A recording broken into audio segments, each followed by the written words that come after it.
Hello YouTube. We're going to do a little fire making video while we're out here.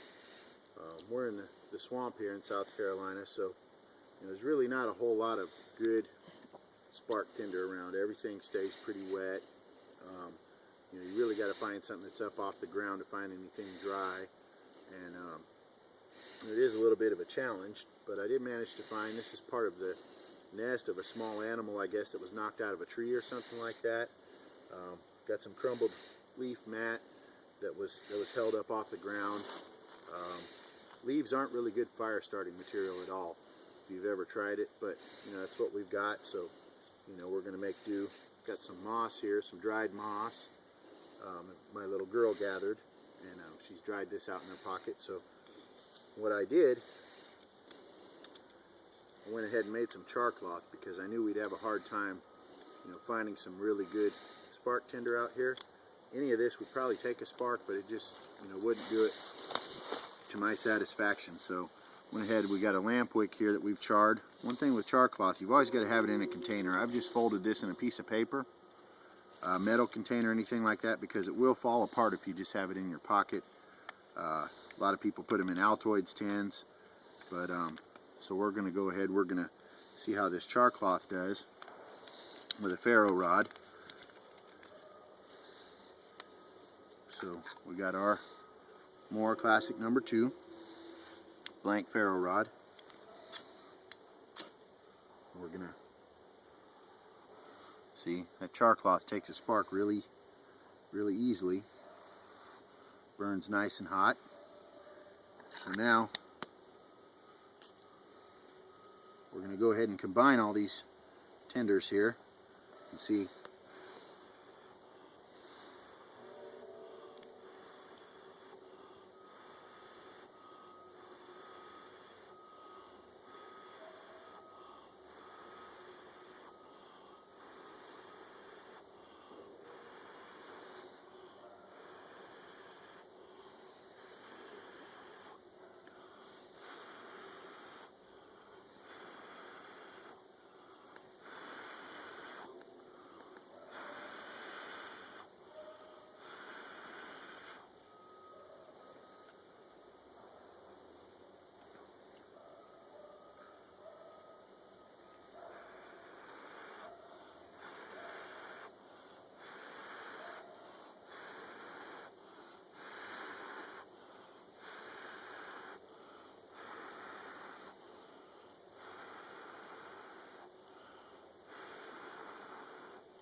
So now we got a flame. So we're going to quickly get some small sticks.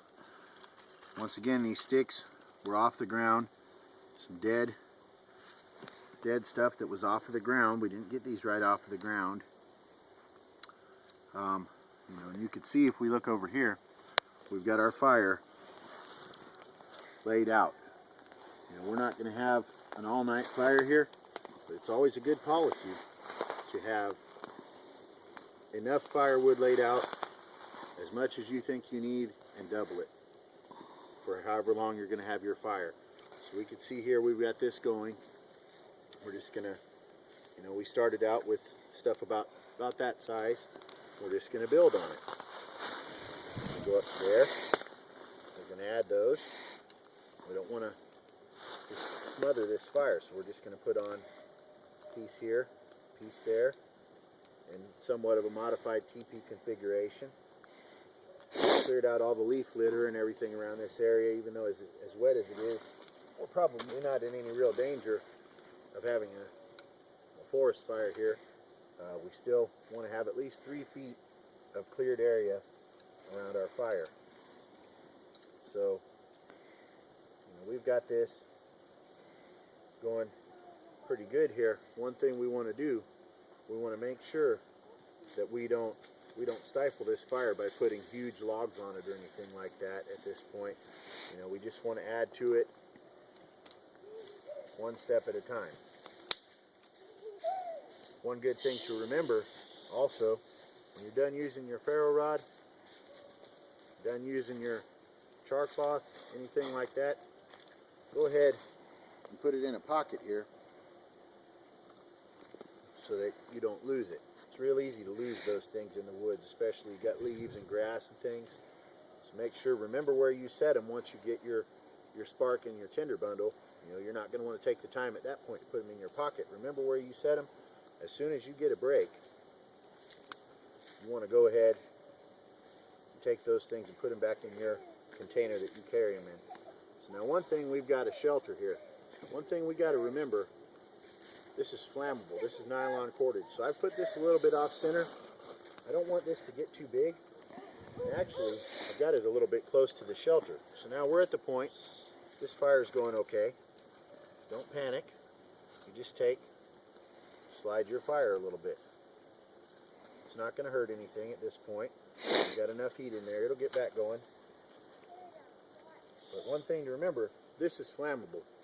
So you want to have your fire off center from any guy lines on your shelter or anything like that. You want to have at least 3 feet between your fire and your shelter. Now you're not going to go to sleep with this. You're not going to have this fire roaring and raging. This fire is simply for you to warm yourself. You could build a reflector, warm up the inside of your shelter. And, you know, we don't want a fire that's really too terribly big. There's an old saying that the frontiersman had, that the Indian or the Native American builds a small fire, cooks his food, stays warm. The white man builds a big fire, cooks his food, and stays warm gathering wood. And we don't want a huge fire. Once you get your fire going like this, if you've got some good wet wood, putting wet wood on your fire that's going, that's got a good heart to it, that has some heat in it, it's not gonna put your fire out. It's not gonna extinguish your fire. That wet wood takes some time to dry out. It burns slower. It burns just as hot, and you can lower your fire maintenance by using wet and punky wood to maintain your coal bed and to give you as much flame as you need.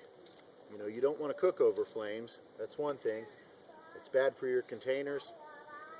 It's hard to control the heat. You want to cook over a bed of coals. When you build a fire, you really want to warm yourself as much as you can over a bed of coals. So when you build a fire, your intention is to build a bed of coals and have 1 or 2 logs on there that are burning. But you don't ever want the flames on your campfire to be much bigger than this, because you're just wasting wood when you do that. And also, you're going to be uncomfortably warm when you're close to it. You're going to be uncomfortably cold when you're away from it. So you can see I've got all these different sizes of wood laid out here already, ready to go on the fire. Now for a campfire, for what I'm doing, I'm going to put this fire out and go back home in a little bit. This is as big of a stick as I want on here.